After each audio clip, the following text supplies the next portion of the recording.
So this marks the continuation of the Platonic dialogue Theaetetus.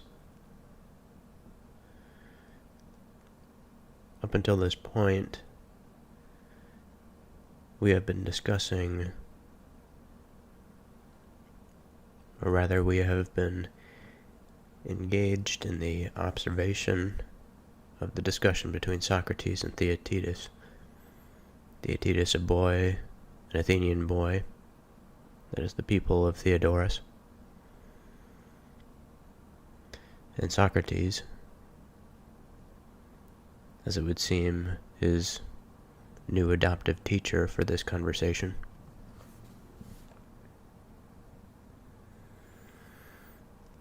And we have been discussing, in some sense we've been discussing relativism. We've been discussing fundamental principles of our reality. We've discussed two things: the active infinite multitude, which is the generative principle, the thing that brings forth things into our reality, the creator. And we have the passive infinite multitude, the thing that is finite, the thing which is set in stone and yet beyond measure.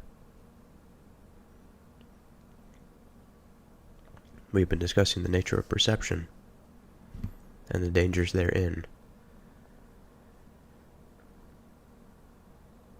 We have discussed how perception is related to the way we see reality.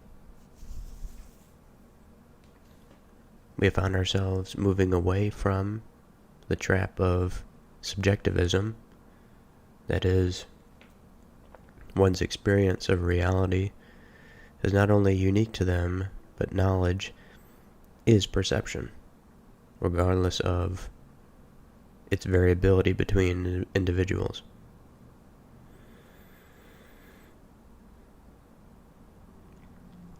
We have come to a point of thought in which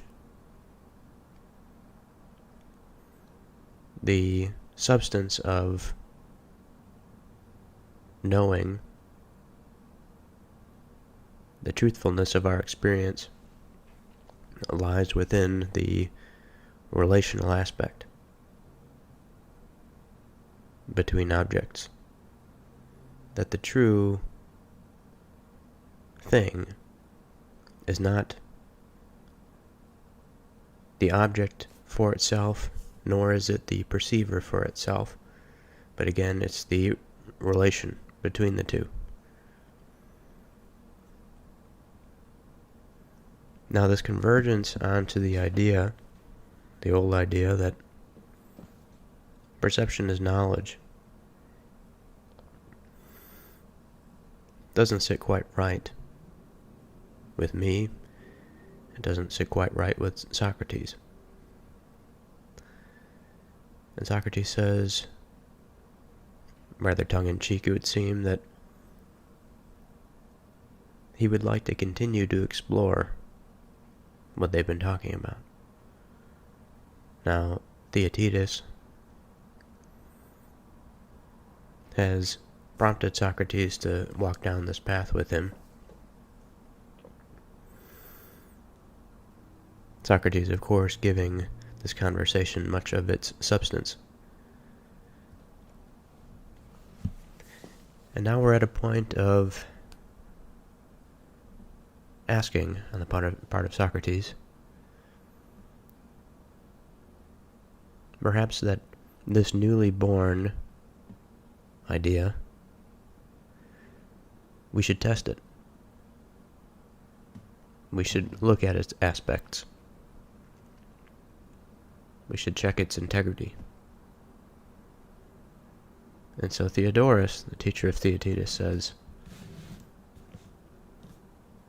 Theaetetus will put up with this checking. He is not an emotional kid.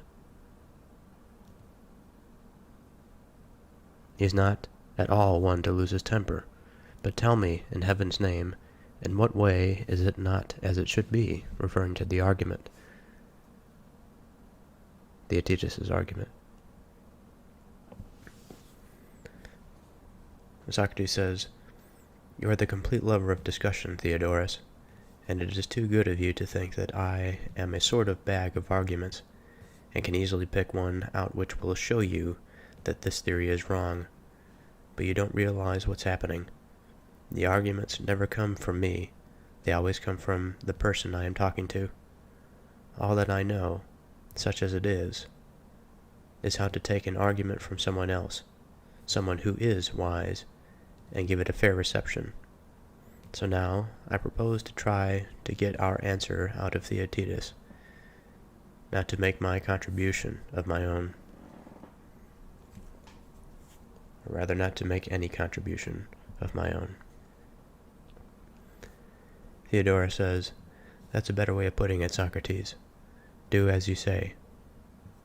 Socrates, "Well then, Theodorus, do you know what astonishes me about your friend Protagoras?" "No, what is it?" "Well, I was delighted with his general statement of the theory that a thing is for any individual what it seems to him to be. But I was astonished at the way he began. I was astonished that he did not state at the beginning of the truth that pig is the measure of all things, or baboon, or some yet more out-of-the-way creature with the power of perception. That would have made a most imposing and disdainful opening.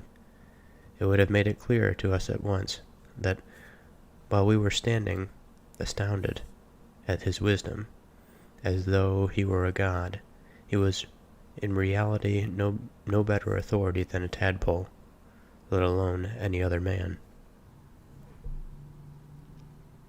Or what are we to say, Theodorus, if whatever the individual judges by means of perception is true for him, if no man can assess another's experience better than he, or claim authority to examine another man's judgment and see if it be right or wrong, if, as we have repeatedly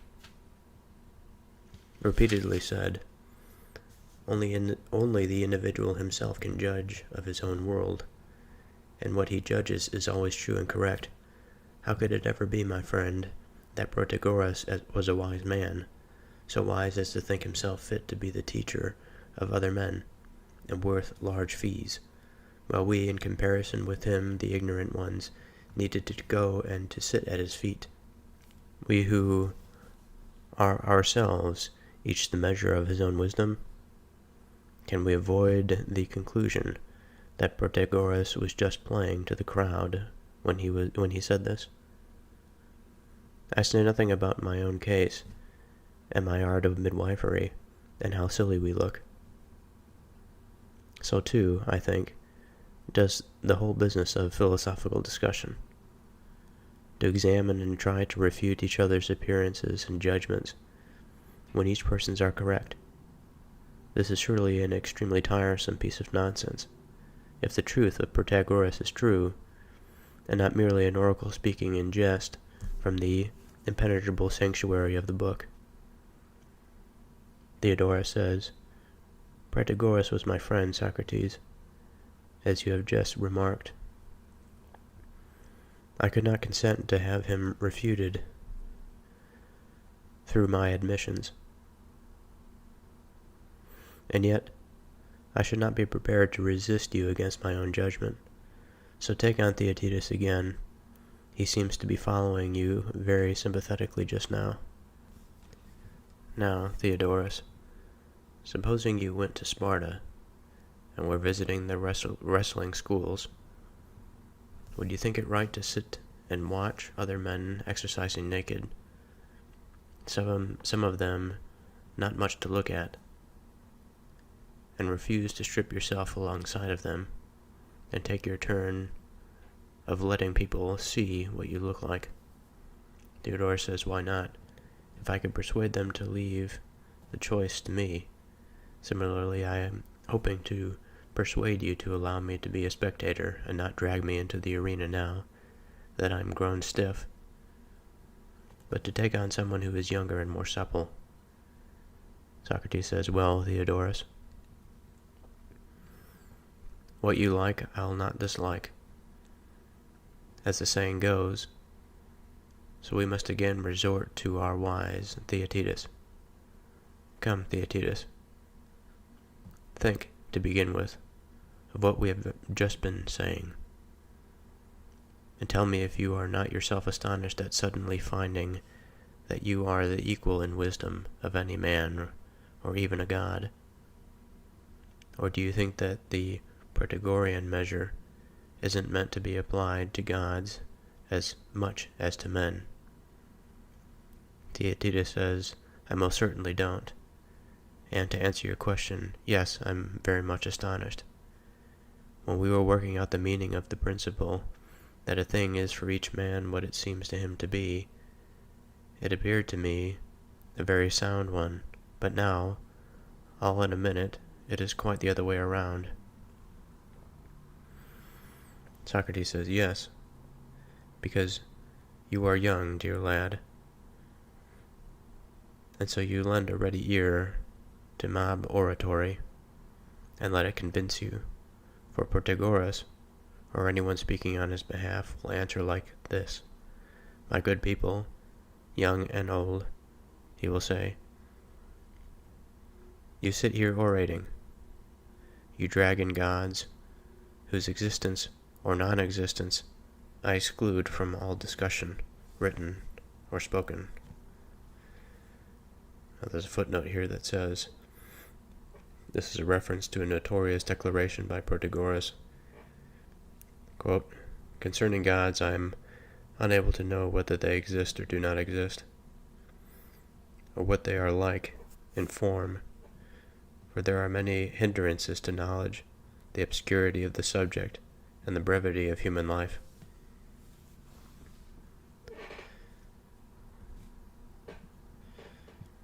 To continue, you keep on saying whatever is likely to be acceptable to the mob, telling them that it would be a shocking thing if no man were wiser than any cow in a field.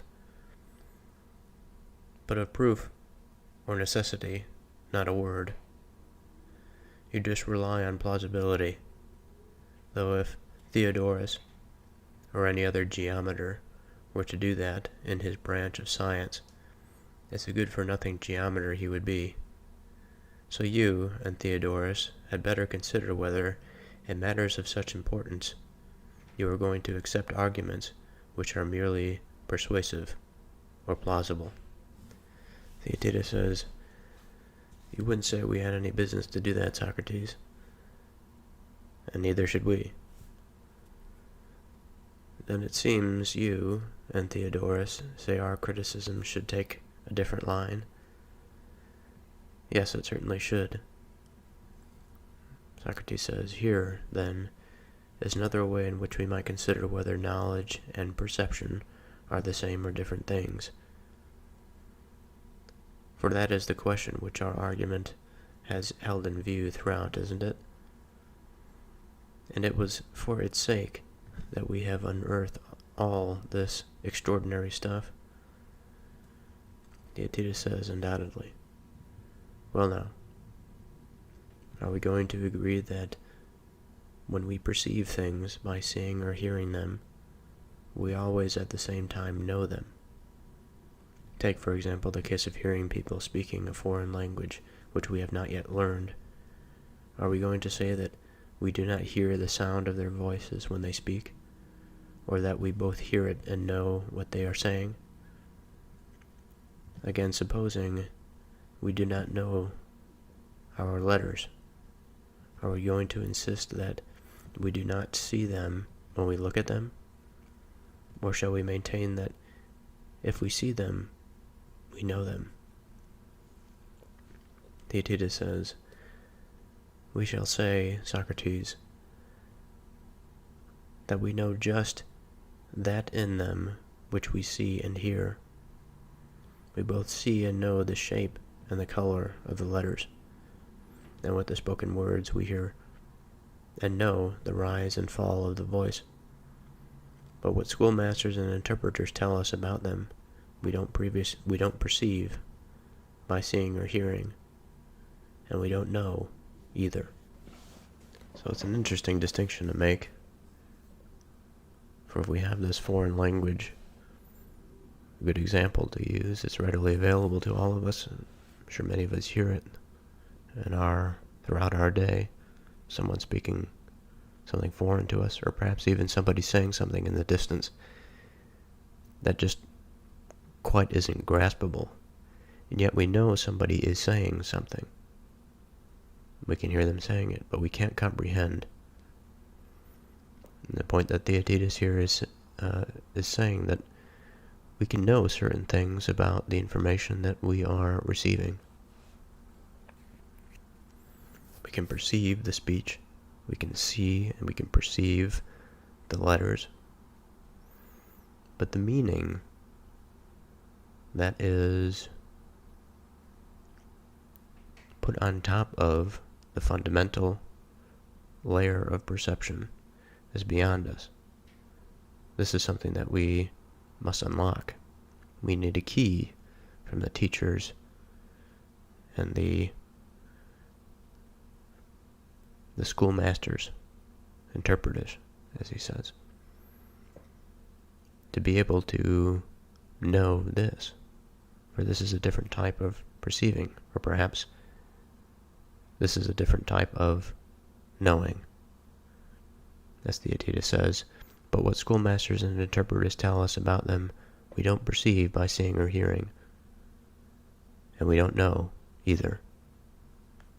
Socrates says, very good indeed, Theaetetus, and it would not be right for me to stand in the way of your progress by raising objections to what you say. But look, there's another difficulty coming upon us. You must think now how we are going to fend it off. Theaetetus says, what kind of difficulty? I mean something like this. Supposing you were asked if a man has once come to know a certain thing and continues to preserve the memory of it, is it possible that, at the moment when he remembers it, he doesn't know this thing that he is remembering? But I am being long-winded, I'm afraid. What I'm trying to ask is this. Can a man who has learned something not know it when he is remembering it? Theaetetus says, how could that happen, Socrates? That would be a most extraordinary thing. Perhaps that can be the case. For we just got done talking about a thing which we can know at one level and yet at another level be completely ignorant of. And so we can commit to memory certain symbols that have certain meanings attached to them, but we can know nothing of the meaning of those symbols. We can have the memory of a person, perhaps a family member, and this family member could perhaps prematurely have died in our experience.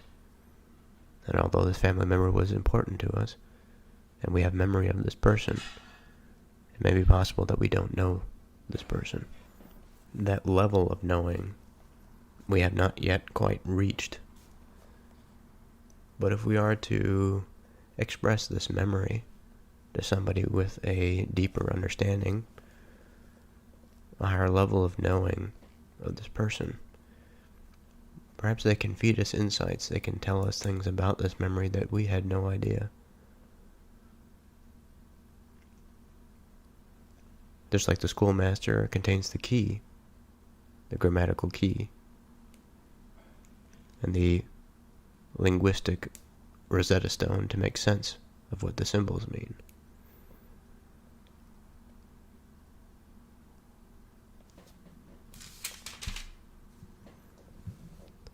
Socrates says, then I am perhaps talking nonsense. But think now, You say that seeing is perceiving and sight is perception. Yes? Then a man who has seen something has come to know that which he saw, according to the statement you made just now. Yes? But you do say, don't you, that there is such a thing as memory? Yes? Memory of nothing or of something? Of something, surely. That is to say, of things which one has learned, that is perceived, that kind of something. Of course. And what a man has once seen he recalls, I take it, from time to time. He does. Even if he shuts his eyes. Or does he forget it if he does this? That would be a strange thing to say, Socrates. It is easy, I think, to miss or to pass over a statement such as seeing is perceiving and sight is perception. Even if we understand the flow of information as it enters into the eye, the statement itself, again, seems to be easy to pass over. Because if we consider it perceiving, it seems to be a higher level function. But it also depends on how we wish to categorize our language and our words. Seeing can be both formal and informal. It can, in various contexts, mean different things. We can say something as, do you see the point? Which means, do you grasp? In that sense, it does almost imply a type of perception. But seeing, in terms of the physical phenomenon, that involves the physical organ of the eye, that takes in information from the environment, that process is quite different from that of the higher level processing centers in the brain that use the information that was only able to be registered by the organ of the eye to then produce more sophisticated types of thought, perhaps a more sophisticated synthesis of that information, to combine it with different types of information from the environment, to give the being a picture of what is happening in the environment. We may take a piece of our visual environment, add it with another piece, context, and predict what might be coming. Perhaps a car is speeding down a street. In order to make a judgment, do we walk? Can we make it? What speed do we have to move at? Socrates continues and he says, yet it is what we must say if we are to save our previous statement. Otherwise, it's all up with. Yes, by Jove. I begin to have my suspicions too, but I don't quite see it yet. You explain. Socrates says this is why, according to us, the man who sees has acquired knowledge of what he sees as sight. Perception and knowledge are agreed to be the same thing. Yes, certainly. But the man who sees and has acquired knowledge of the thing he saw, if he shuts his eyes, remembers, but does not see it. Isn't that so? Theaetetus says yes. But to say he doesn't see is to say he doesn't know. If sees is knows, Theaetetus says true. Then we have this result, that a man who has come to know something and still remembers it doesn't know it because he doesn't see it. And that's what we said would be the most extraordinary thing to happen.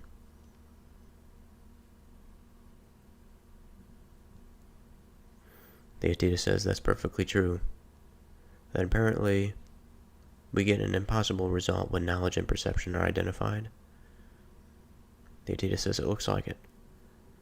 Then we have got to say that perception is one thing and knowledge is another. Theaetetus says, yes, I'm afraid so.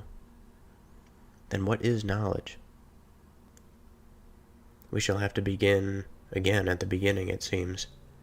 And yet, whatever are we thinking about, Theaetetus? Theaetetus says, what do you mean? We appear to be behaving like a base-born fighting cock, jumping away off the theory and crowing before we have the victory over it. How are we doing that? We seem to have been adopting the methods of professional controversialists. We've made an agreement aimed at getting words to agree consistently, and we feel complacent now that we have defeated the theory by use of a method of this kind. We profess to be philosophers, not champion controversialists, and we don't realize that we are doing just what those clever fellows do. I still don't quite see what you mean. Well, I'll try to explain what I have in mind here. We were inquiring into the possibility that a man should not know something that he has learned and remembers.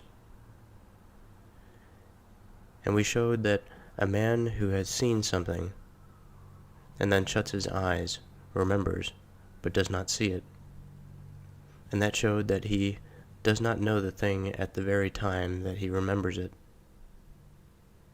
We said that this was impossible. And so the tale of Protagoras comes to an untimely end. Yours too, your tale about the identity of knowledge and perception. So it appears, says Theaetetus. Socrates, but I don't think this would have happened, my friend, if the father of the other tale were alive. He would find plenty of means of defending it, as things are. It is an orphan we are trampling in the mud. Not even the people Protagoras appointed its guardians are prepared to come to its rescue. For instance, Theodorus here. In the interest of justice, it seems that we shall have to come to the rescue ourselves.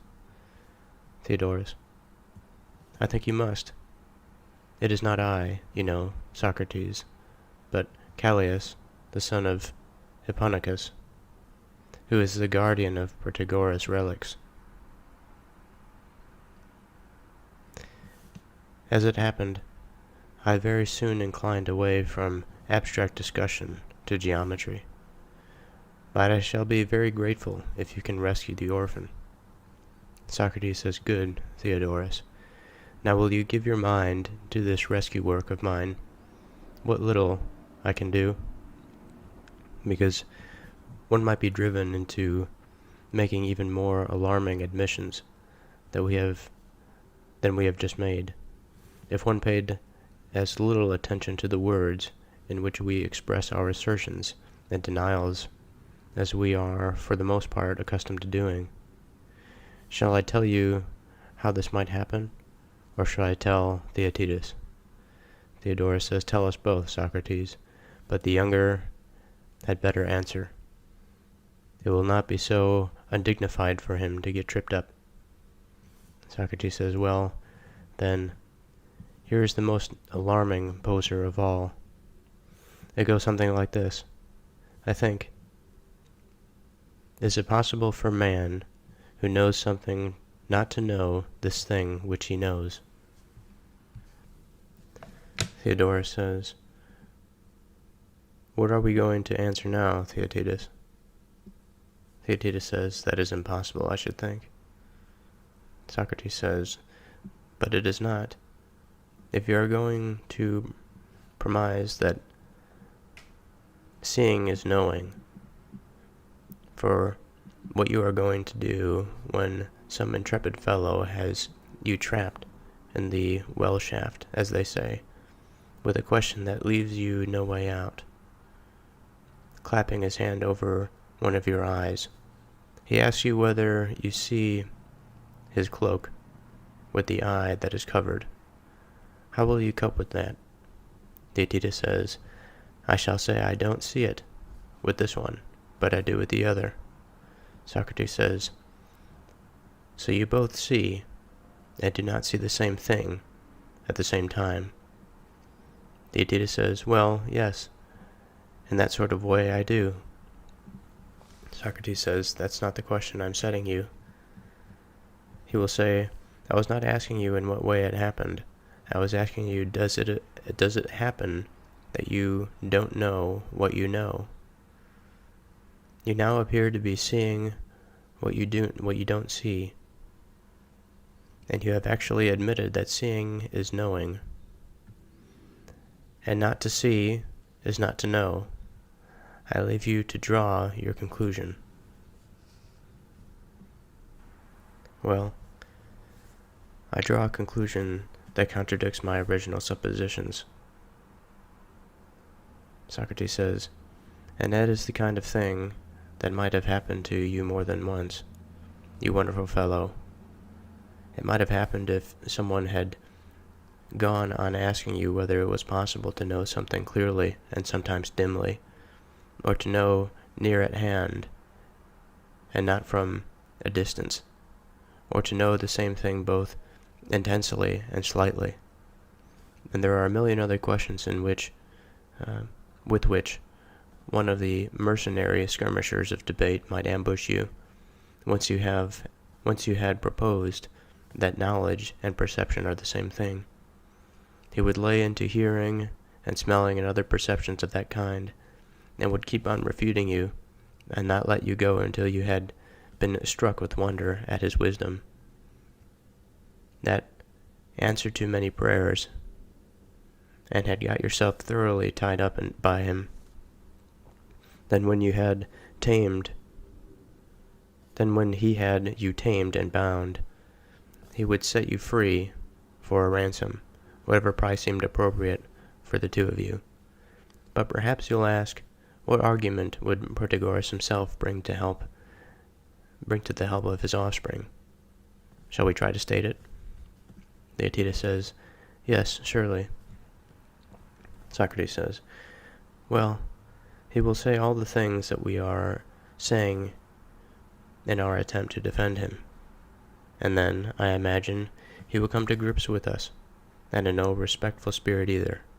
I imagine him saying, this good Socrates here, what he did was to frighten a small boy by asking him if it were possible that the same man should at once remember and not know the same thing. And when the boy in his fright answered, no, because he couldn't see what was coming, then, according to Socrates, the laugh was against me in the argument. You are too easygoing, Socrates. The true point is this, the true position is this. When you are examining any doctrine of mine by the method of question and answer, if the person being questioned answers as myself would answer, and gets caught, then it is I who am refuted. But if his answers are other than I should give, then it is he who is put in the wrong. Now, to begin with, do you expect someone to grant you that a man has a present memory of things he experienced in the past, this being an experience rather like the original one, unless he is still experiencing them? That is very far from being true. Again, do you suppose he will hesitate to admit that it is possible for the same man to know and not to know the same thing? Or, if he has misgivings about this, do you expect him to concede to you that the man who is in the process of becoming unlike is the same as he was before the process began? Do you expect him even to speak of the man rather than of the men? Indeed, of an infinite number of these men coming to be in succession, assuming this process of becoming unlike. Not if we really must take every precaution against each other's verbal traps.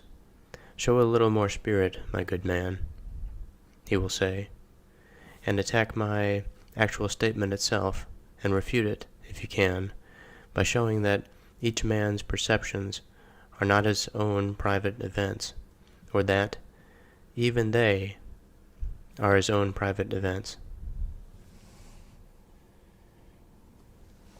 It does not follow that the thing which appears his own becomes, or, if we may speak of being, is, only for the man to whom it appears. You keep talking about pigs and baboons. You show the mentality of the pig yourself, and the way that you deal with my writings. And you persuade your audience to follow your example. That is not the way to behave.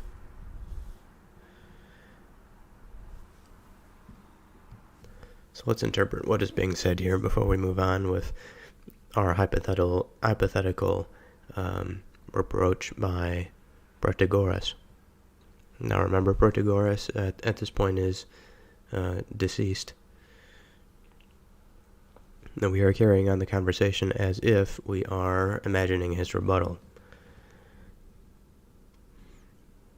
Now in the first instance, when Socrates is talking about the possibility of Protagoras saying or coming to terms with the argument, and then moving into a more emotional type response. He says, I imagine he will come to grips with us, and in no respectful spirit either. Then he goes into saying that what you are doing to Theaetetus, what you're doing to the boy, is to frighten him by asking him if it were possible that the same man should at once remember and not know the same thing. And he says, well, when the boy answered no, because he believes that it is certainly not possible for a man to remember and then not to know something,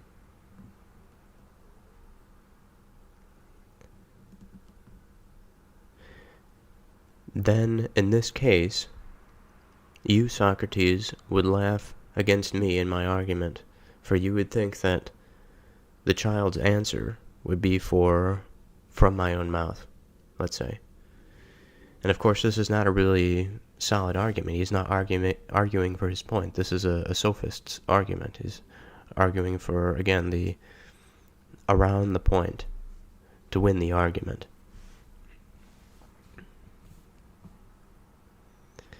And he continues with this attacks, these hypothetical attacks. You are too easygoing, Socrates. The true position is this.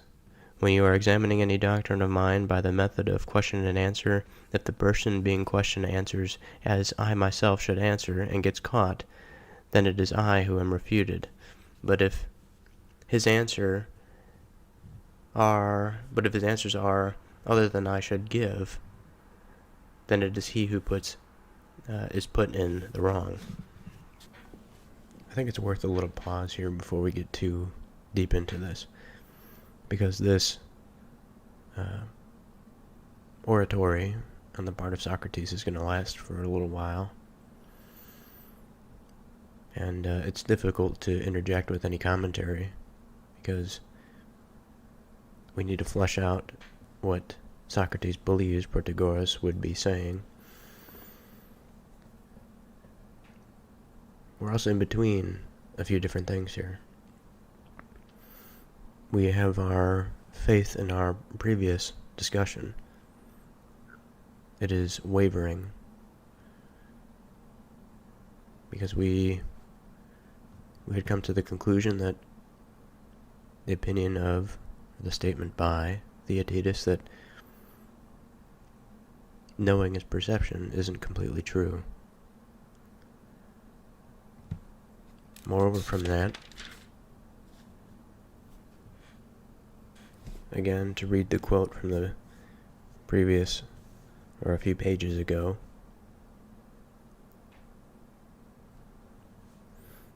Socrates says, "We were inquiring into the possibility that a man should not know something that he has learned and remembers. And he showed that a man who has seen something and then shuts his eyes remembers but does not see it. Remembers but does not see it. And that showed that he does not know the thing at the very time that he remembers it. We said that this was impossible. And so the tale of Protagoras comes to an untimely end. Yours too, your tale about the identity of knowledge and perception." So now we are in the territory of Protagoras, trying to save the child, the orphaned child. We are listening to somebody, perhaps, I mentioned the word before, the sophist, the one that doesn't always argue for the truth of the matter, but rather to win the argument. Now it is possible that Protagoras is right, but we have to keep in mind the language that is used to discover the truth. If it is inherently combative, if it uses a path that is unnecessarily winding, with language that is convoluted and unnecessarily complex, this may be a sign that we are being fooled, that the individual that is putting forth the argument is trying to lose us behind him, so that he may lead us by our own ignorance. He can lead us by the collar of our ignorance. The quote continues, "Now, to begin with, do you expect someone to grant you that a man has a present memory of things he experienced in the past, this being an experience rather like the original one, unless he is still experiencing them? That is very far from being true. Again, do you suppose he will hesitate to admit that it is possible for some man to know and not know the same thing?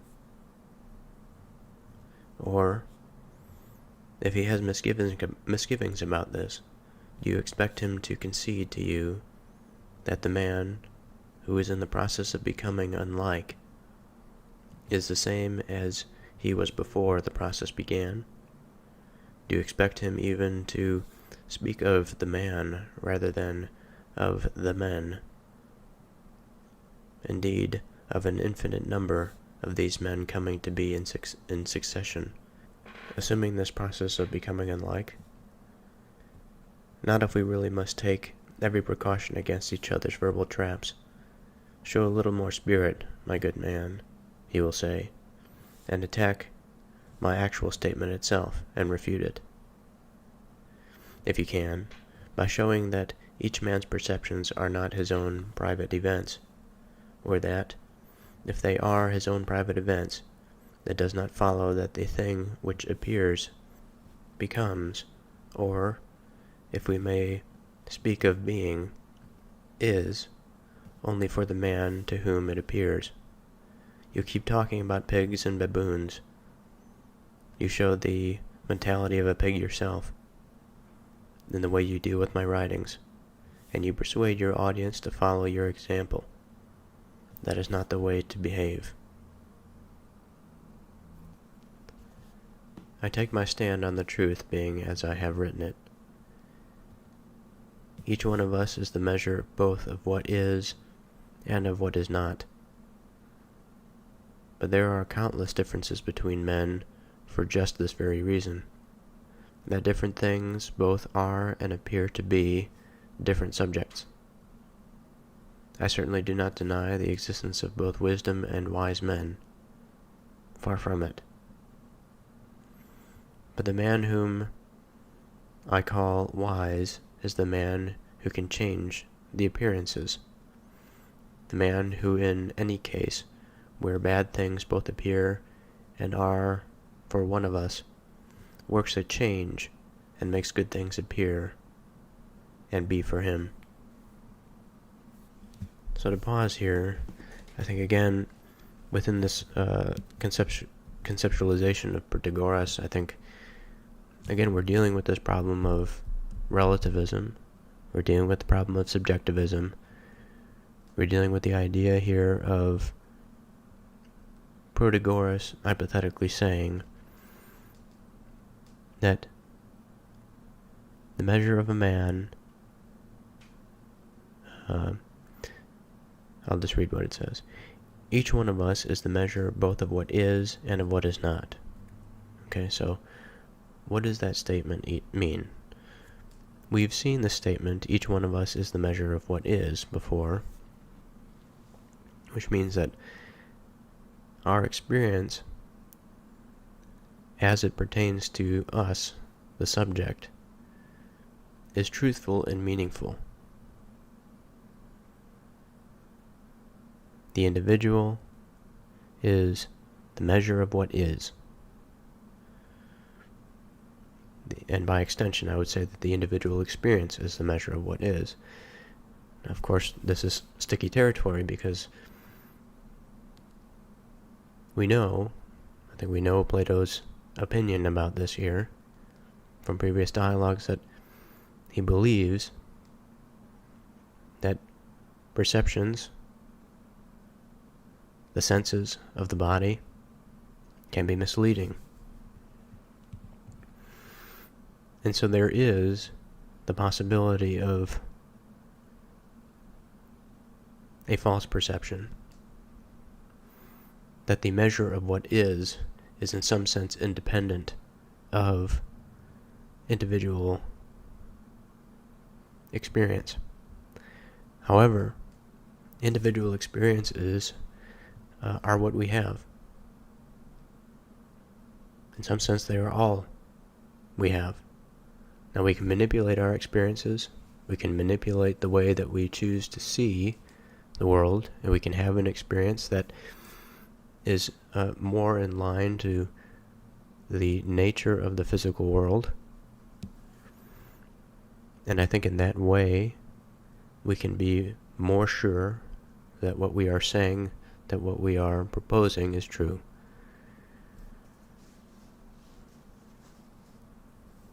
But again, here, in this hypothetical Protagoras speech, each one of us is the measure both of what is, and then the second statement that we haven't really seen yet, the measure of what is and what is not. And so, okay, so this is a new side of the coin, the measure of what is not. And so I think that this can account for the possible cases in which perception is false. Because if we and our perception can be the measure of what is not, while also being the measure of what is, then it has the capacity for truth and falsehood. I don't want to say too much that is not written here. That is possible. I've already done so. But he continues and he says, but there are countless differences between men for just this very reason. Okay? For just the very reason that each individual is the measure of both what is and what is not. And within this variability, we have the differences between men. That different things both are and appear to be different subjects. Now this almost seems to go back a step and go, wait a minute, So we are the measure of what is and what is not. And then he goes and says something that different things both are and appear to be different subjects.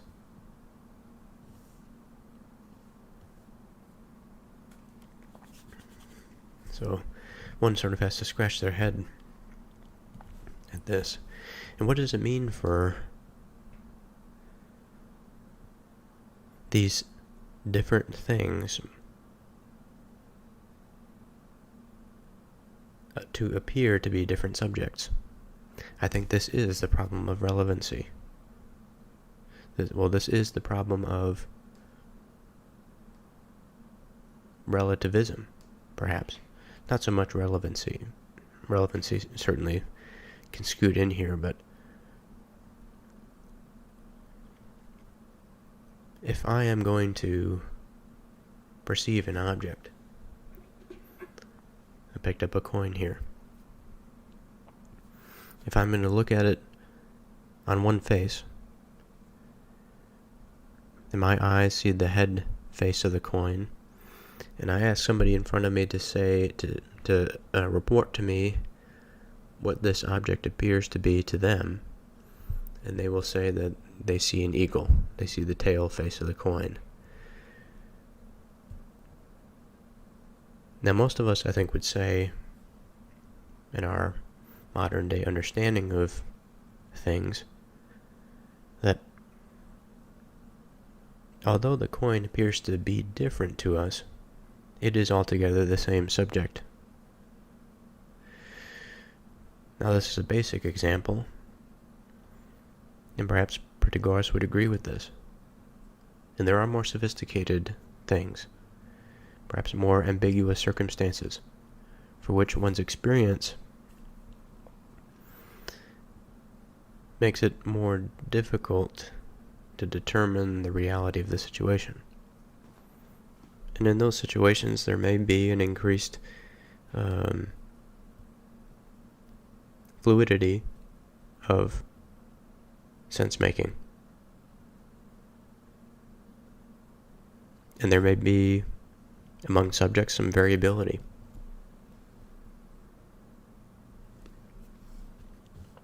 It continues, I certainly do not deny the existence of both wisdom and wise men, far from it. Okay, so this could mean a number of different things. The existence of a wise man, perhaps, would be to say that he acknowledges the existence of someone who knows. A wise person knows things. And if someone is to know something, then surely they know something about the differences of these subjects. But perhaps in the language of Protagoras, to know something about these different subjects is to know how to manipulate them.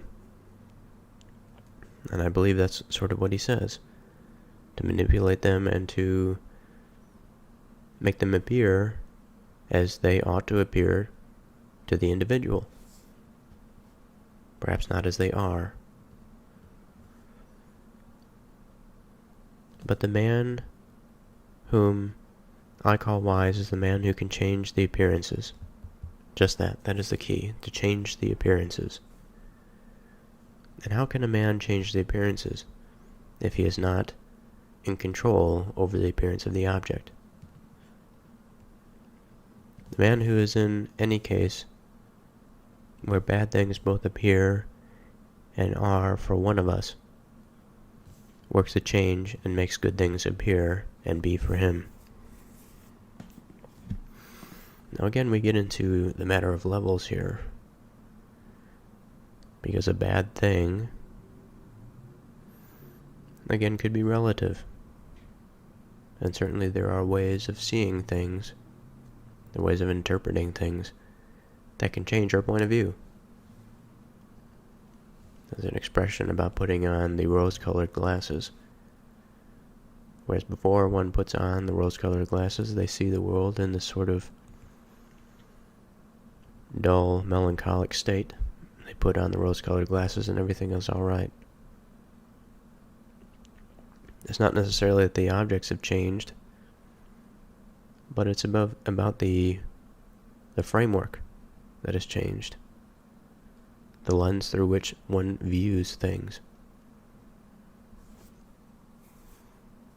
It's how they choose to put the information in their environment together. And it's possible that this is the meaning here.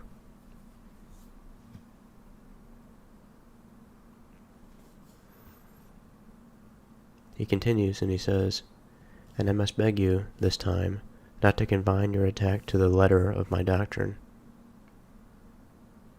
I am now going to make its meaning clearer to you. For instance, I would remind you of what we were saying before, namely, that to the sick man, the things he eats both appear and are bitter, while to the healthy man they both appear and are the opposite. Now what we have to do is not to make one of these two wiser than the other. That is not even a possibility. Nor is it our business to make accusations, calling the sick man ignorant for judging as he does, and the healthy man wise, because he judges differently. What we have to do is to make a change from the one to the other, because the other state is better. In education, too, what we have to do is to change a worse state into a better state.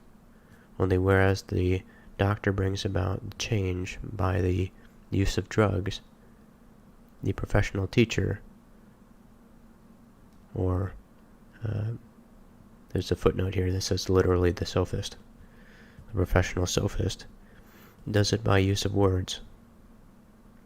What never happens is that a man who judges what is false is made to judge what is true. For it is impossible to judge what is not, or to judge anything other than what one is immediately experiencing. What one is immediately experiencing is always true. That is, in my opinion, what really happens. When a man's soul is in the pernicious state, he judges things akin to it. But giving him a sound state of the soul causes him to think different things that are good. And in the latter event, the things which appeared to him are what some people who are still at the primitive stage call true.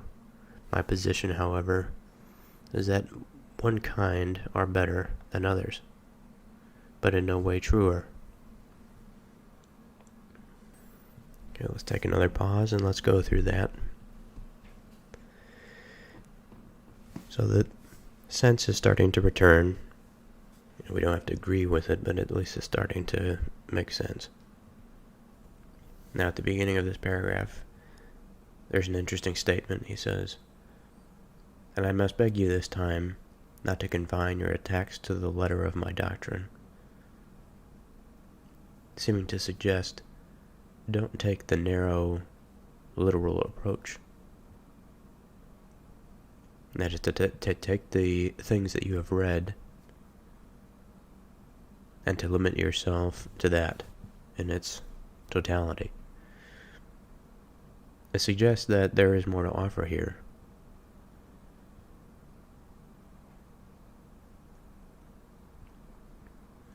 Now it's interesting because obviously this is not Protagoras that is saying this.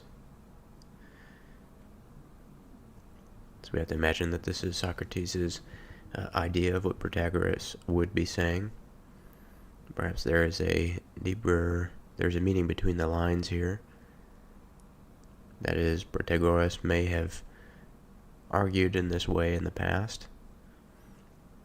That is to add additional opinions, beliefs, ideas about his philosophy that aren't expressed or explicitly written in his writings.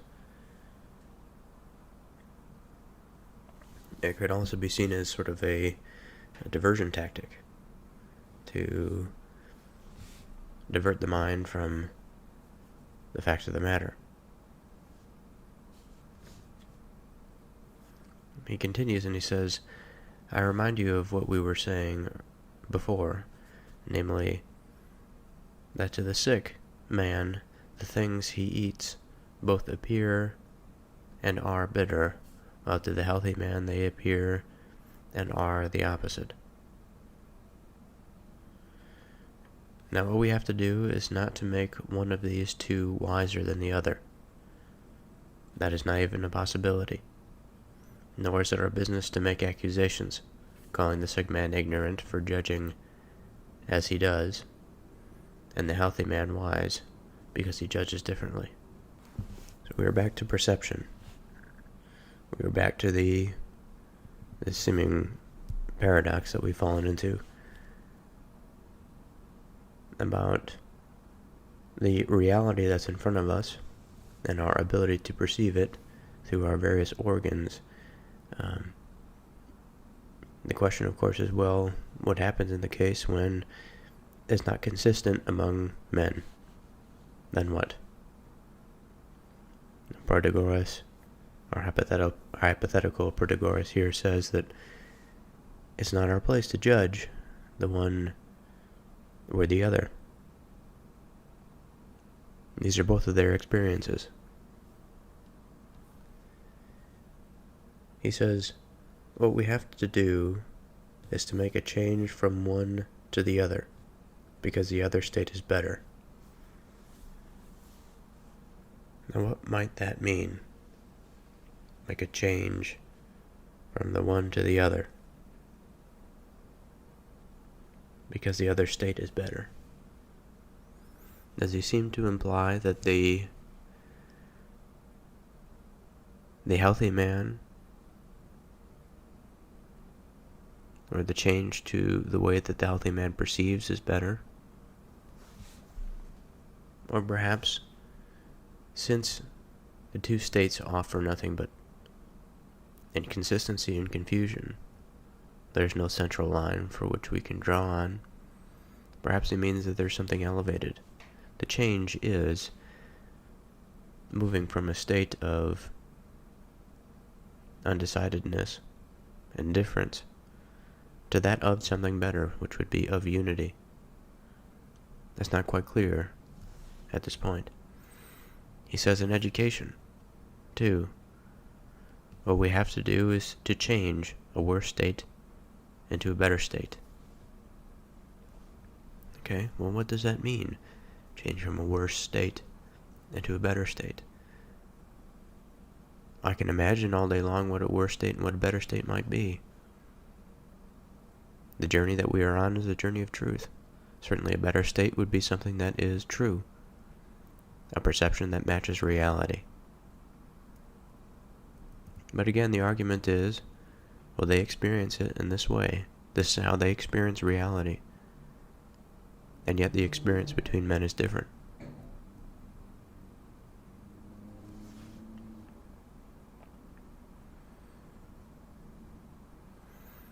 Only whereas the doctor brings about the change by use of drugs, the professional teacher does it by use of words. Again, what is this change? What never happens is that a man who judges what is false is made to judge what is true. Okay, we can see that. We would not want a man that has a poor understanding or a poor judgment of what is to be the judge of what is, because then we would have inconsistency. We would have a deviation from the truth, which would lead to confusion long term.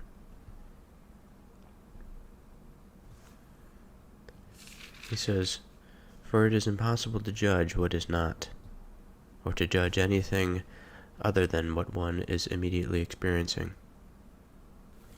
So I believe that this is quite a large statement.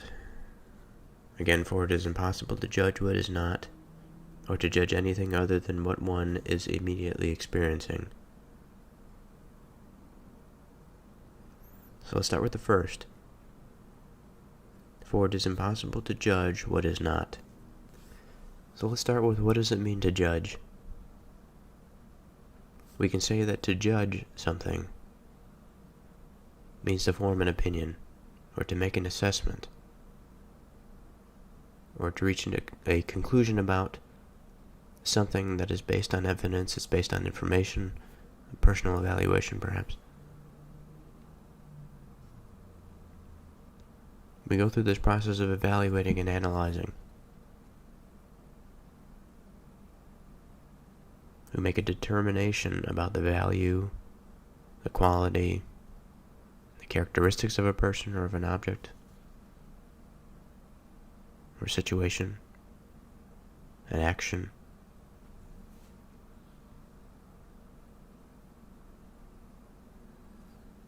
Our judgments can be moral judgments. They can be right or wrong. They could be about right or wrong. Ethical judgments about what is fair or just. Evaluative judgments about the quality or effectiveness of something. Subjective judgments based on personal preferences or taste.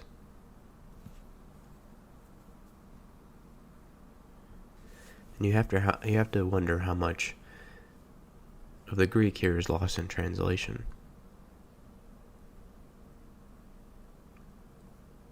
Judgment, believe, comes from the word judicium, which is a combination of the word judex in the French, or judge, and the suffix ium, indicating a state or a condition.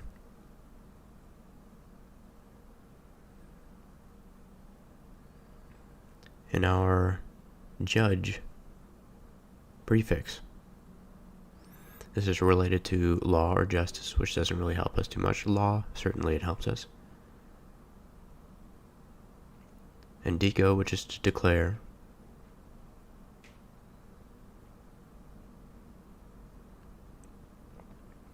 And we might say that the etymology of this word would suggest that it is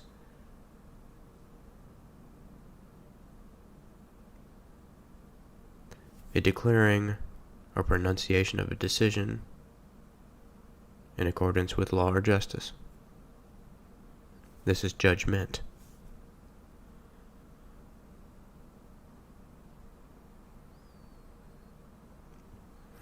And so this is certainly within the legal context. This is within the context of something that binds. Now, words are slippery in this way, because we can find a word, we can say what it means, we can look at the etymology, we can look at the context.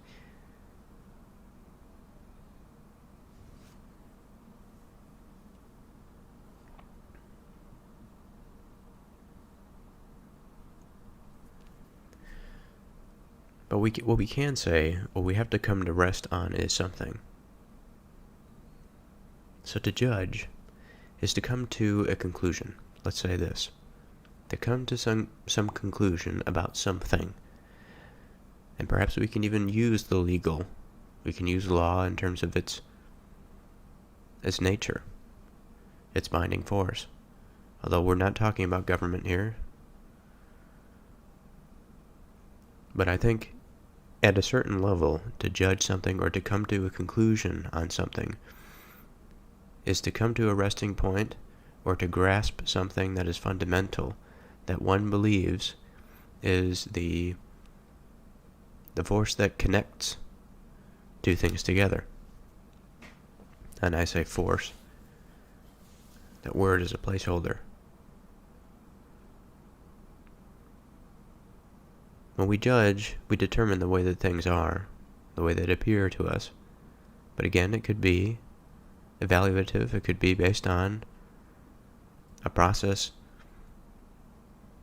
a scientific process in which we do our due diligence to avoid confounding variables and results, so as not to be fooled by our senses.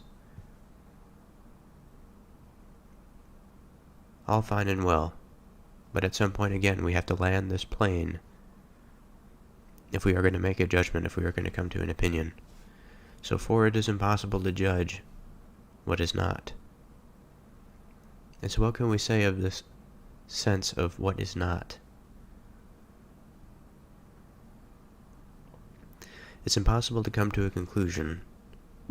It's impossible to land the plane for something that is not.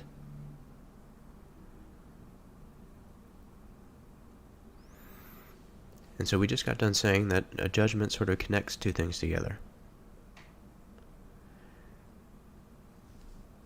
And if we are to form an opinion, you think it would be something that connects two pieces together, and if we have no piece to connect together, then it would be difficult to form a judgment.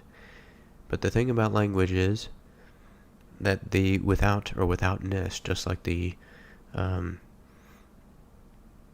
placeholder or the finite infinite multitude, although it may be beyond measure, it is something that we can discuss. This is something that we can conceptualize, even if it's impossible to grasp. I think we can still land the plane on the idea. Where that plane is in our reality, it seems to be difficult to say exactly. But it is quite a large statement to be said here, and I'm not quite sure what to say about it. For it is impossible to judge what is not.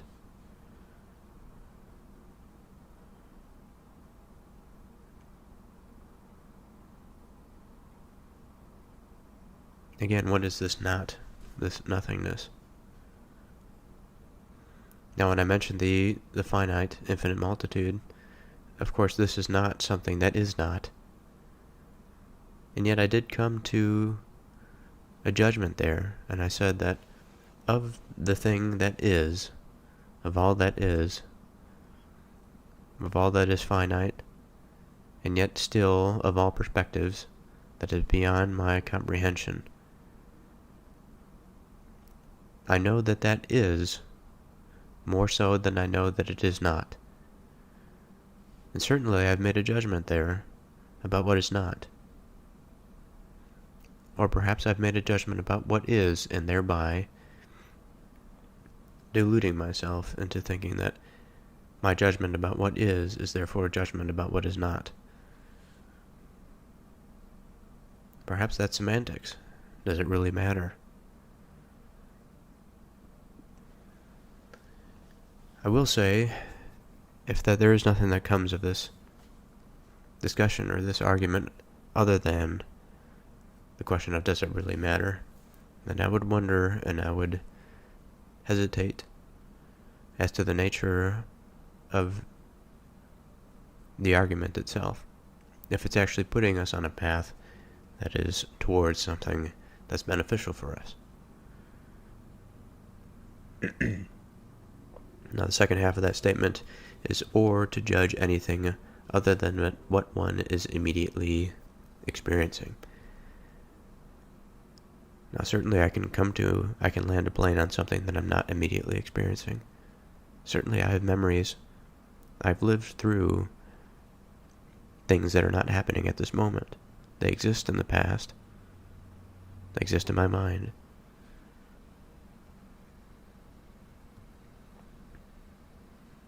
And I could judge, certainly, about my own behavior in the past. I could come to a conclusion, ethical, moral, or otherwise, about an action or a behavior or of an interaction that I had with somebody else. Perhaps I'm thinking about something specific.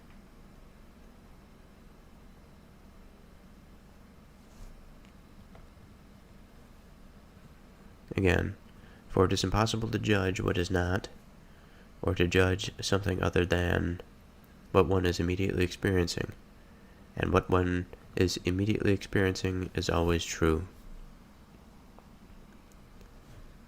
Again, a difficult thing to say, certainly.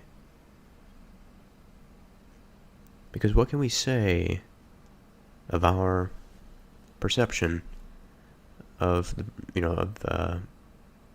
if we are to take ourselves and prop us into the former illustration, that of the sick man who has his taste buds or his sense of taste altered because of illness, and the man that is not ill and has his taste buds seemingly unaltered.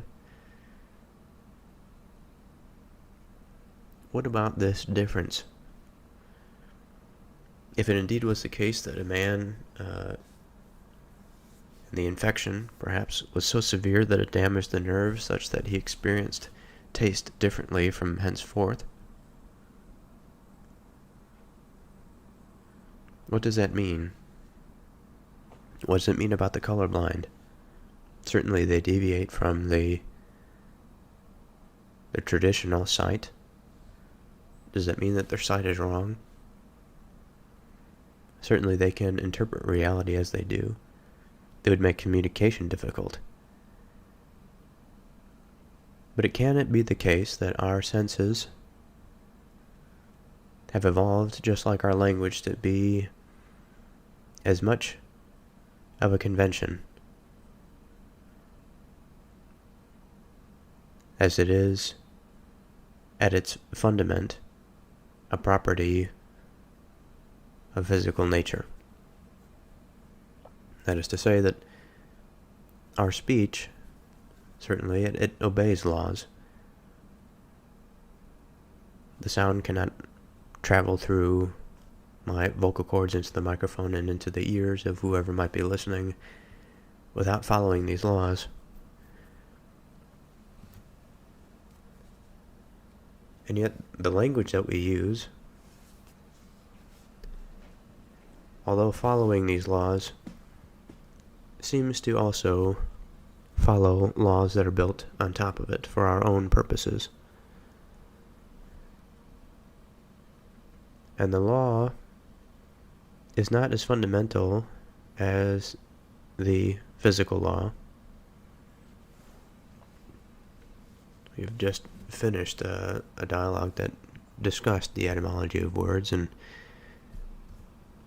we certainly could say that the sounds that we make with our mouth, it's possible to mirror them to sounds in reality, observations of reality that have certain sounds. I say rock, perhaps there's something about the word rock and the letters thereof that make up that word that would in some way, from our experience of the natural world, allow us to conceptualize something that is hard,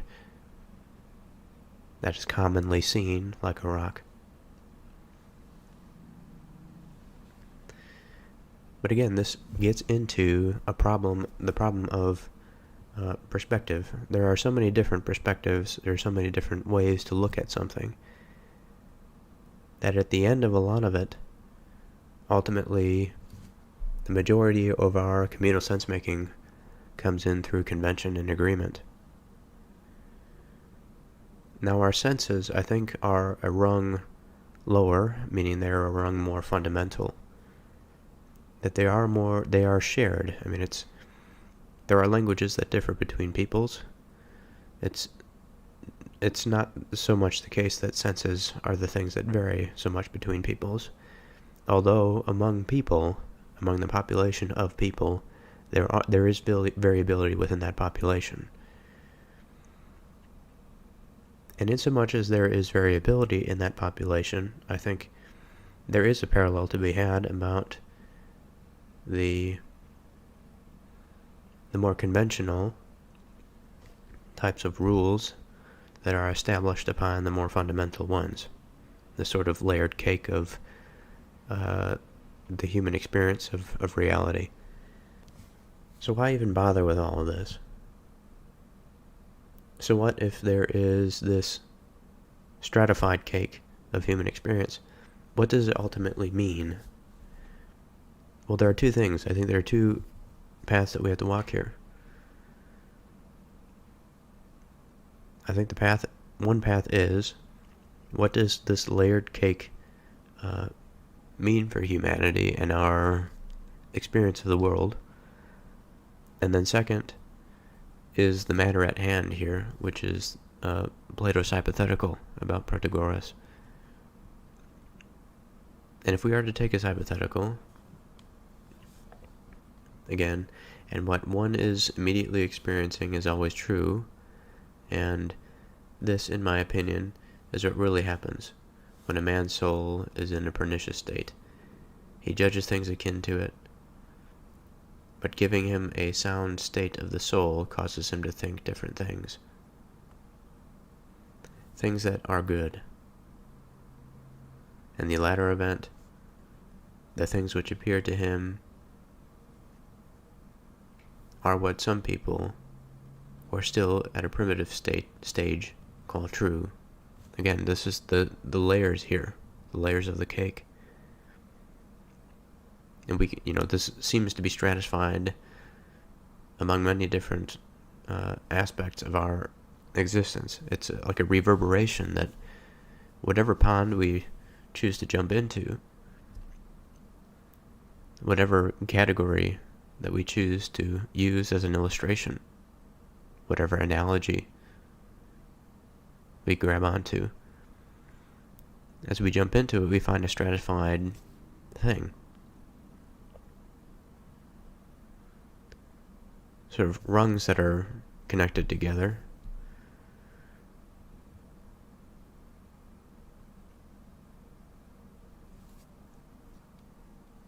But again, there seems to be something that is fundamentally off about this distinction that Protagoras lays out here. Of course, Socrates is laying it out, but the idea that it's impossible for somebody to judge other than what one is immediately experiencing, and what one is immediately experiencing is always true, does not seem like a true statement. It's true in a relative sense. But what does that mean to be true in a relative sense? It means that there is something about that experience that is mapping to the world that is outside of the self, the thing that puts together all of these different senses that come in through bodily organs, the perception. Now, I feel as though we have yet to reach an acknowledgement on the part of this hypothetical Protagoras that there is some objective standard, that there is something true that is beyond just the individual perception. Or I should say beyond the variability among different individuals and the way that they perceive the world. Again, the through line, the thing that we can all grasp onto. This, in my opinion, again, is what really happens when a man's soul is in a pernicious state. So the soul being this sort of seat of being, if it's in a pernicious state, this is something that describes, this is a word that describes something that is highly destructive, harmful, or injurious.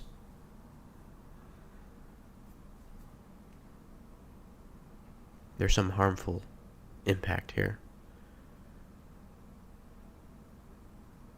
So again, this, in my opinion, is what really happens. Now, there's a colon. So he's describing something that he believes is what really happens. Starting with when a man's soul is in a pernicious state, so when it's in this harmful or injurious state, he judges things akin to it. He judges things like it, similar to it. But giving him a sound state of soul causes him to think different things. Things that are good. Okay, so let's stop there, because he does continue. What can be said so far of what is said here? So he's trying to describe something that is very sweeping.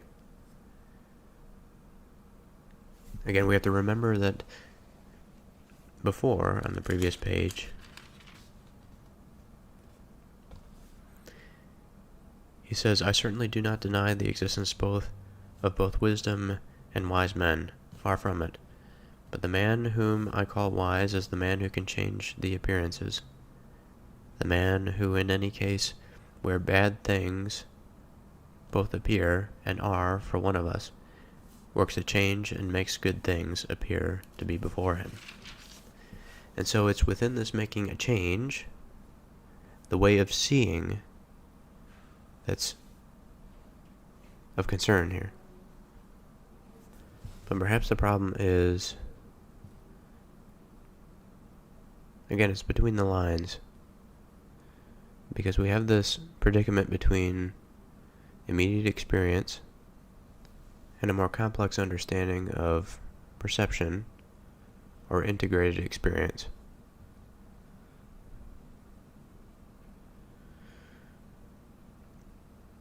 Because in the case of the soul that is in a pernicious state or an injurious state,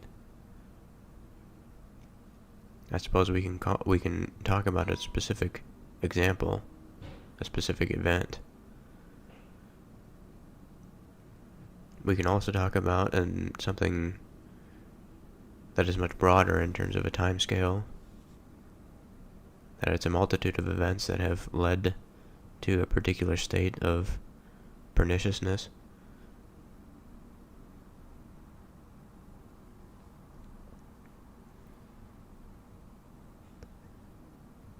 But there must be a separation between the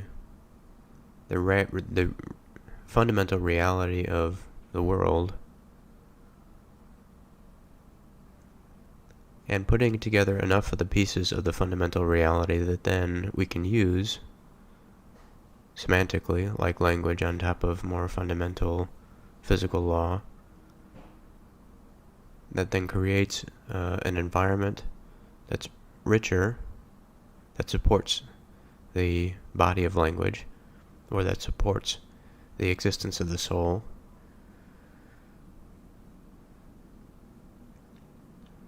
For then in this state, man is able then to determine his broader horizontal view.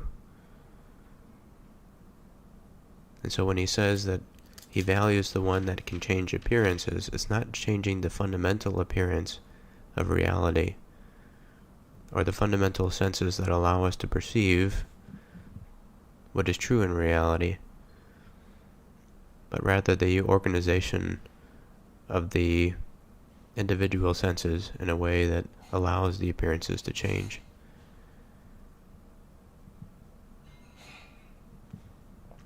But the appearance of something that is broader. And when I say broader, I mean broader in the sense that language is broader. Because language, again, like I've talked about before, is built upon a law that it must follow. We exist in this environment such that the air can pass my vocal cords in such a way that I can produce sound, manipulate it with my mouth and my tongue and all this sort of thing. And then endow the sort of the resonance and the phonetics of it with some sort of meaning, and allow this meaning to be passed on to something that is outside of myself, and to convey things that don't just represent hard physical reality, but things that are seemingly abstract, that are beyond that world. And we get into the world of mind, the heaven and earth pattern that's common in most religions, I would say. But we can see it emerge fairly quickly. I mean, it's very difficult to get around it, especially when we talk about the getting lost within individual experience and relativism.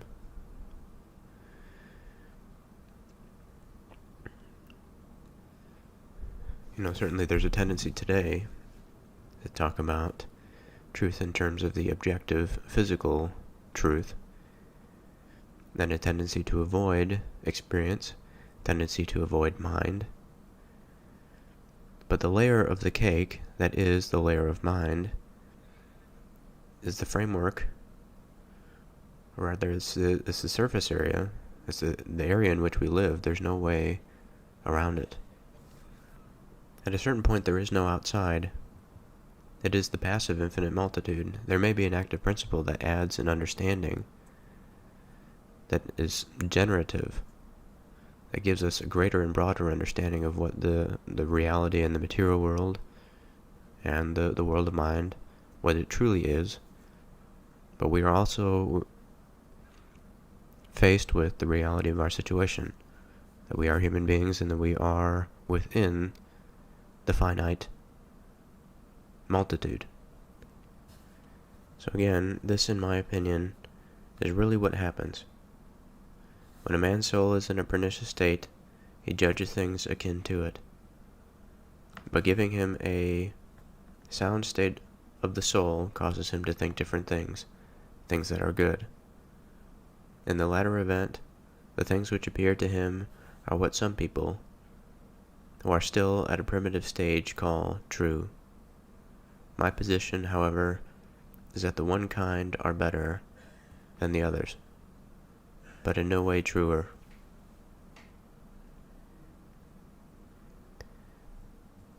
And it is an interesting statement to make,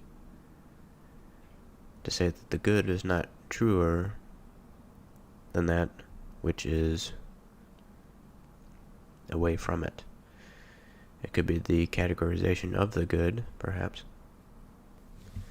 So what exactly is being said here? So he says in the latter event. The latter event is the sound state of the soul, causing him to think different things.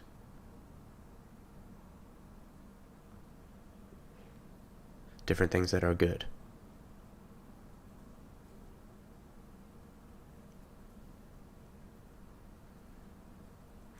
And he calls the things which appear to him are what some people who are still in a primitive stage call true.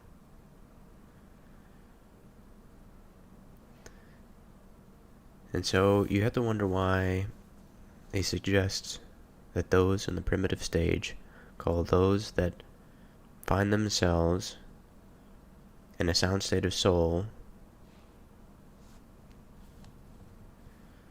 and to consider things good,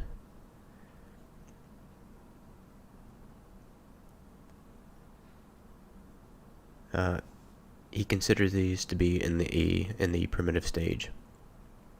Perhaps because it is not called good, but rather it's called true.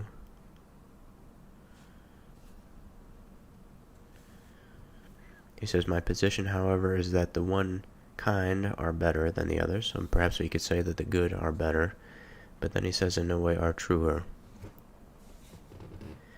And so we're getting into, of the higher level of the top layers of the cake, of the heavenly cake, heavenly side of the cake,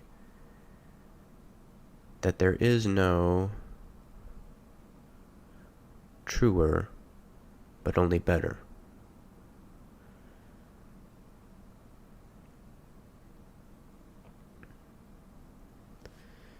He continues and he says, nor, my dear Socrates, should I dream of suggesting that we might look for wisdom among frogs.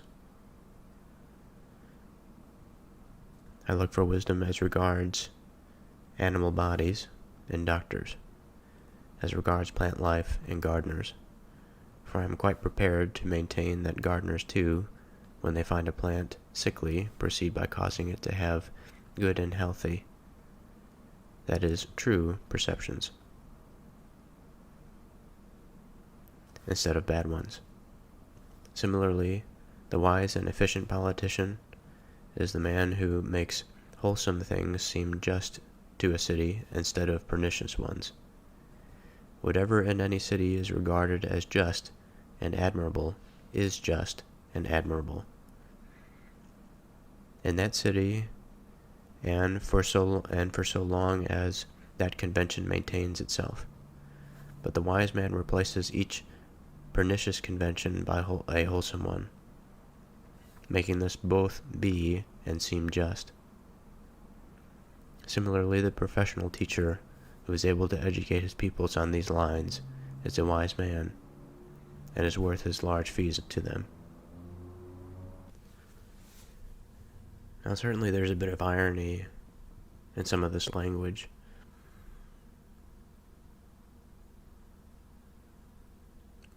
We have perceptions. Again, we are talking about this convention that the wise and efficient politician is the man who makes wholesome things seem just to a city instead of pernicious ones. Whatever in any city is regarded as just and admirable is just and admirable. In that city, and for so long as that convention maintains itself, but the wise man replaces each pernicious convention by a wholesome one. So, we have a matter of convention. We have this relativism that seems to be plaguing this argument. That is, what is to one is to that person. And it takes but a wise person to come in and to change the perspective. But yet that still points in a direction. The wise person is a wise person because they are able to make this shift occur. They are wise because they know what is right. And to say that what is just, or what is considered just in terms of a convention in a city, is just. Well, if that were completely true, there would be no need for the wise person. There would be no need for change. So similarly, the professional teacher who is able to educate his pupils on these lines is a wise man, and is worth his large fees to them. In this way, we are enabled to hold both that some men are wiser than others, and also that no man judges what is false. And you too, whether you like it or not, must put up with being a measure, for this is the line we must take if we are to save the theory. If you feel prepared to go back to the beginning and make a case against this theory, let us hear your objections set out in a connected argument. Or, if you prefer the method of question and answer, do it that way. There is no reason to try and evade that method either. Indeed, an intelligent person might well prefer it to any other. Only I beg that you will observe this condition. Do not be unjust in your questions. It is the height of unreasonableness that a person who professes to care for moral goodness should be consistently unjust in discussion. I mean by injustice, in this connection, the behavior of a man who does not take care to keep controversy distinct from discussion. A man who forgets that in controversy he may play about and trip up his opponent as often as he can, but that in discussion he must be serious. He must keep on helping his opponent to his feet again, and point out to him only those of his slips which are due to himself, or to the intellectual society which he has previously frequented. If you observe this distinction, Those who associate with you will blame themselves for their confusion and their difficulties, not you. They will seek your company and think of you as their friend, but they will loathe themselves and seek refuge from themselves in philosophy, in the hope that they may thereby become different people and be rid forever of the men that they once were. But if you follow the common practice and do the opposite, you will get the opposite results. Instead of philosophers, you will make your companies grow up to be the enemies of philosophy. So if you take my advice, as I said before, you will sit down with us without ill will or hostility, in a kindly spirit. You will genuinely try to find out what our meaning is when we maintain A, that all things are in motion, and B, that for each person and each city, things are what they seem to them to be. And upon this basis you will inquire whether knowledge and perception are the same thing or different things. But you will not proceed as you did just now. You will not base your argument upon the use and wont of language. You will not follow the practice of most men, who drag words this way, and that at their pleasure, so making every imaginable difficulty for one another. And that ends the quote there.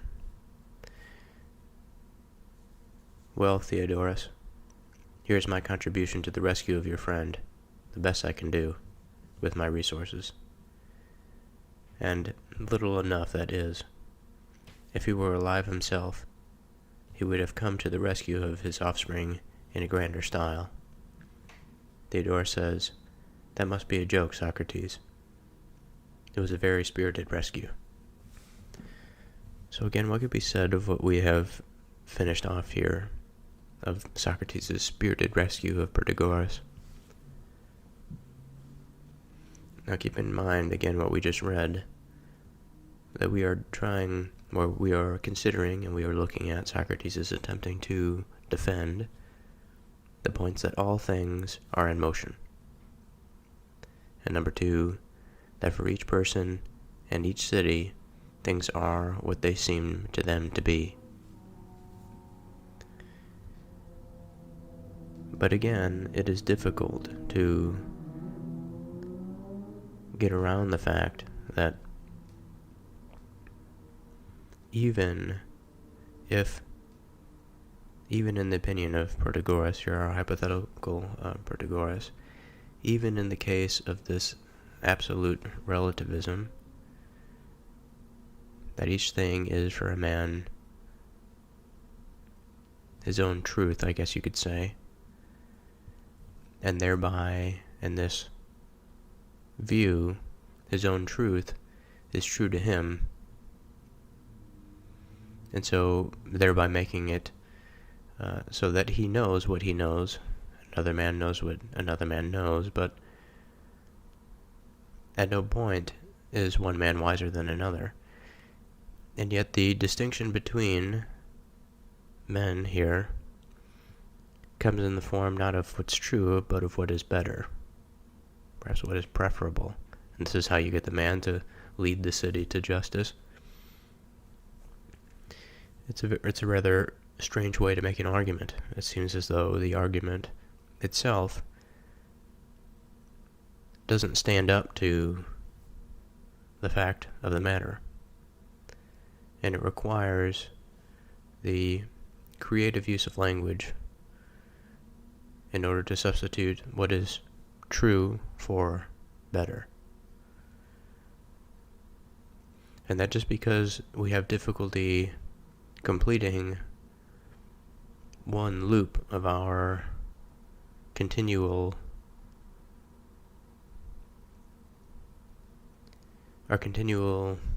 perception, let's say our variable view on objects, and not just our variable view, but also our variable perception on certain objects, of experience of life in general. This should not serve as a jumping off point or a point of delusion in which man accepts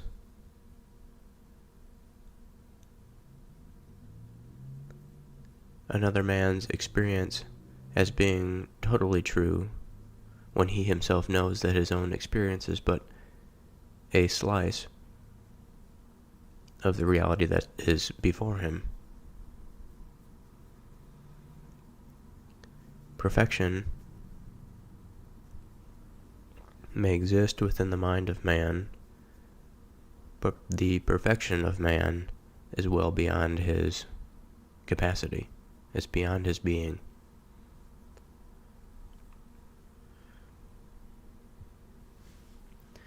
Socrates says, "You are kind, my friend. Tell me now, did you notice that Protagoras was complaining of us in the speech that we have just heard, for addressing our arguments to a small boy and making the child's nervousness a weapon against his ideas, and how he disparaged our method of arguments as merely an amusing game, and how solemnly he upheld his measure of all things, and commanded us to be serious when we dealt with his theory?" Theodorus says, "Yes, of course I noticed that, Socrates." "Then what do you think we should obey? Then do you think we should obey his commands?" Theodorus says, "Most certainly I do." "Look at the company, then. They are all children but you. So if we are to obey Protagoras, it is you and I who have got to be serious about his theory. It is you and I who must question and answer one another. Then he will not have this against us. At any rate, that we turned the criticism of his philosophy into sport with boys." Theodorus says, "Well, isn't our Theaetetus better able to follow the investigation of a theory than many an old fellow with a long beard?" Socrates says, "But not better than you, Theodorus. Do not go on imagining that it is my business to be straining every nerve to defend your dead friend while you do nothing. Come now, my very good Theodorus, come a little way with me. Come with me at any rate until we see whether in questions of geometrical proofs it is really you who should be the measure of whether all men are as sufficient to themselves as you are in astronomy, and all the other sciences in which you have made your name." So it's a clever way of Socrates to draw his friend into the conversation here. Theodorus says, "Socrates, it is not easy for a man who has sat down beside you to refuse to talk. That was all nonsense just now when I was pretending that you were going to allow me to keep my coat on, and not use compulsion, like the Spartans.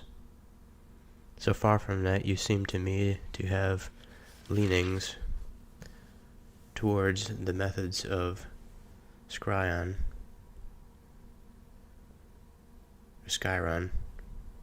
The Spartans tell one either to strip or to go away, but you seem rather to be playing the part of Antaeus. You don't let any comer go until you have stripped him and made him wrestle with you in an argument. That, Theodorus, is an excellent simile to describe what is the matter with me. But I am more of a friend for exercise than Sciron and Antaeus. I have met with many a Heracles and Theseus in my time, mighty men of words, and they have well battered me. But for all that, I don't retire from the field. So terrible a loss has come upon me for these exercises. You must not grudge me this either. Try a fall with me, and we shall both be better. We shall both be the better. Theodorus says, all right, I resign myself. Take me with you where you like. In any case, I see I have got to put up with the fate you spin for me, and submit to your inquisition. But not further than the limits that you have laid down. Beyond that, I shall not be able to offer myself. Socrates says, it will do if you will go with me so far. Now there is one kind of mistake I want you to be specially on your guard against, namely that we do not unconsciously slip into some childish form of argument. We don't want to get into disgrace for this again. Theodorus says, I will do my best, I promise you. The first thing, then, is to tackle the same point that we were dealing with before. We were making a complaint. Now let us see whether we were right or wrong in holding it to be a defect in this theory that it made every man self-sufficient in wisdom, and whether we were right or wrong when we made Protagoras concede that some men are superior to others in questions of better and worse, these being the wise. Do you agree? Theodorus says yes. It would be a different matter if Protagoras were here in person and agreed with us, instead of our having made this concession on his behalf in our attempt to help him. In that case, there would be no need to take this question up again and make sure about it. In the circumstances, however, it might be decided that we had no authority on his behalf, and so it is desirable that we should come to a clearer agreement on this point, for it makes no small difference whether this is so or not.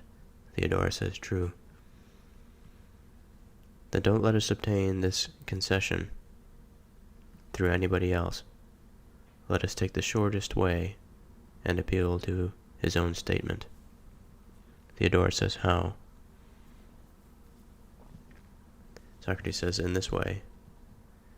He says, doesn't he not, that things are for every man what they seem to him to be?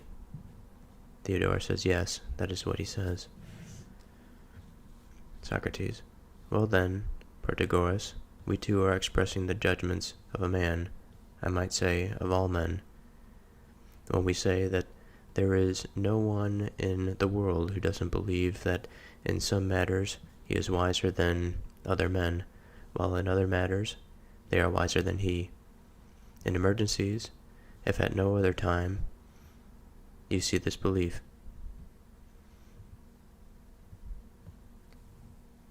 When they are in distress, on the battlefield or in sickness, or in a storm at sea, all men turn to their leaders in each sphere as to their gods and look to them for salvation, because they are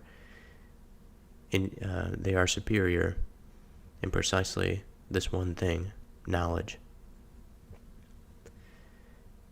And wherever human life and work goes on, you find everywhere men seeking teachers and masters for themselves and for other living creatures, and for the direction of all human works.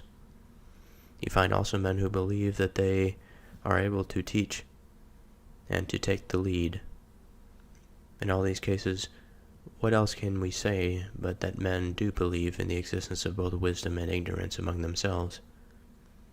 Theodorus says, there can be no other conclusion. Socrates, and they believe that wisdom is true thinking, while ignorance is a matter of false judgment. Theodorus says, yes, of course. What then, Protagoras, are we to make of your argument? Are we to say that all men, on every occasion, judge what is true, or that they judge sometimes truly and sometimes falsely? Whichever we say, it comes to the same thing, namely, that men do not always judge what is true. That human judgments are both true and false. For think, Theodorus, would you, would anyone of the school of Protagoras be prepared to contend that no one ever thinks his neighbor is ignorant or judging falsely? Theodorus says, no, that's not a thing one could believe, Socrates. Socrates says, well, suppose you come to a decision in your own mind, and then express a judgment about something to me. Let us assume with Protagoras that your judgment is true for you, but isn't it possible that the rest of us may criticize your verdict? Do we always agree that your judgment is true? Or does there rise up against you every time a vast army of persons who think the opposite, who hold that your decisions and your thoughts are false? Theodorus says, heaven knows they do, Socrates, and they're thousands and tens of thousands, as Homer says, and give me all the trouble that is humanly possible. Socrates says, then do you want us to say that you are then judging what is true for yourself, but false for the tens of thousands? Theodore says, it looks as if that is what we must say, according to the theory, at any rate. And what of Protagoras himself? Must he not say this, that supposing he himself did not believe that man is the measure, any more than the majority of people, who indeed do not believe it, then this truth, which he wrote, is true for no one? On the other hand, suppose he believed it himself, but the majority of men do not agree with him. Then you see, to begin with, the more to those whom it does not seem to be the truth outnumber those to whom it does. So much the more it isn't than it is. Now it seems as though we are running into an issue that we brought up earlier. It's another case of relativism. It is a case of semantics. It is a case of the manipulation of language in order to support one's ideas and opinions. So we have here that man is the measure of all things, that what is true for him. And of course, if we are to hold that opinion, then we run into the same problem of truth-seeking. That is, the truth of the majority may be different than the truth of the minority. And in many cases, not in all cases, but in terms of probability, it is likely that if there is a large majority that believes one thing to be true and another thing to be false, then that thing is likely to be true. Now, of course, there are situations in which the majority may be deceived. There may be a spirit within the majority that has corrupted their mind, that has corrupted their ability to make sense of the situation. And a spirit of tyranny will emerge from that, and it can serve to oppress and suppress the opinions of the minority. Now, certainly that is possible. But throughout these examples, there is something that is true that is outside of what Protagoras would call man's measure of all things. That is, the internal mechanism of truth does not match the external mechanism of truth, the standard of truth that exists independent of man's perceptions and opinions.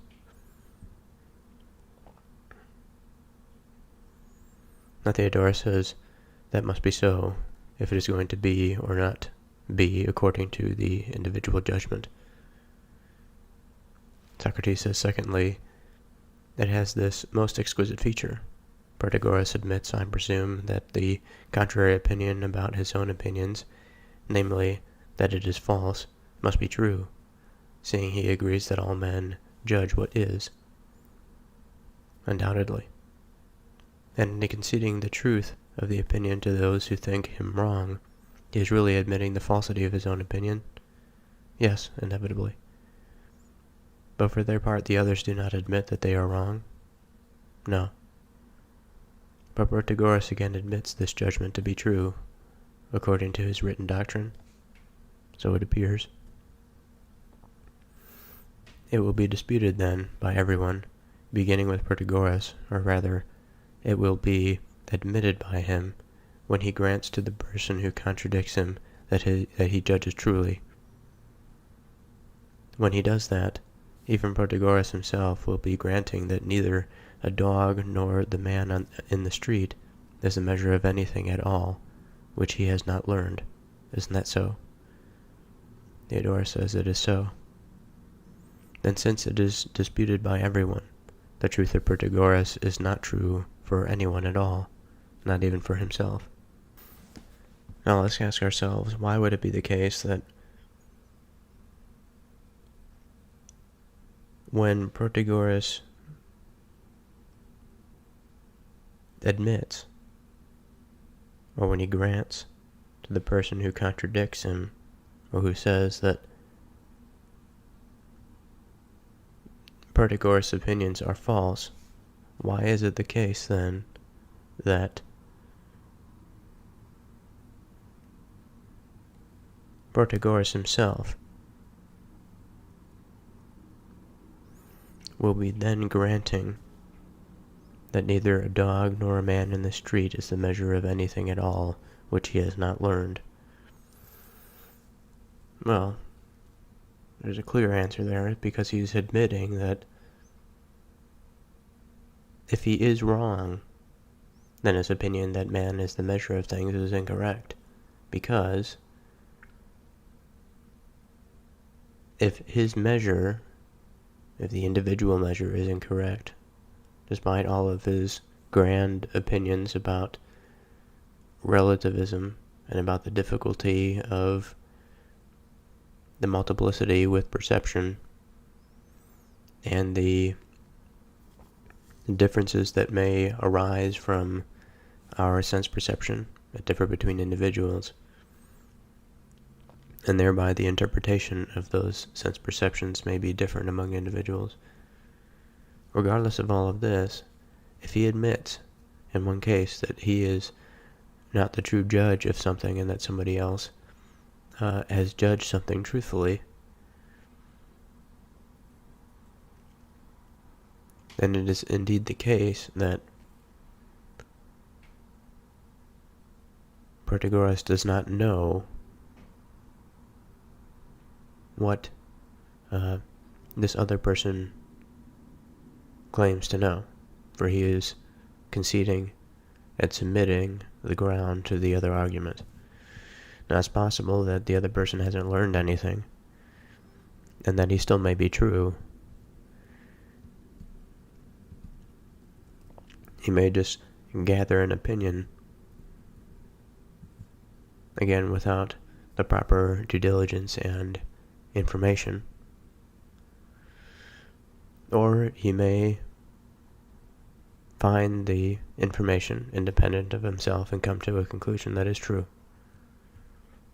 In either case, that admission provides proof that he is not the measure of all things.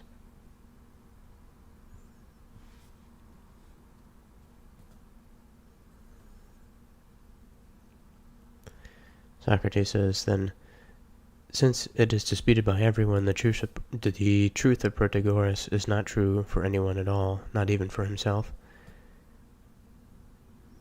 Theodorus says, Socrates, we are running my friend too hard. But it is not at all clear, my dear Theodorus, that we are running off the right track. Hence it is likely that Protagoras, being older than we are, really is wiser as well. And if he were to stick up his head from below as far as the neck, just here, where we are, we would in all likelihood convict me 20 times over of talking nonsense, and show you up too for agreeing with me, before you ducked down and rushed off again. But we have got to take ourselves as we are, I suppose, and going on saying the things which seem to us to be. At the moment, then, mustn't we maintain that any man who would admit at least this, that some men are wiser than their fellows, and others more ignorant? Theodorus says, it seems so to me, at any rate. So we're going to stop this episode here before it picks up into some new territory. We will continue next time with Theaetetus.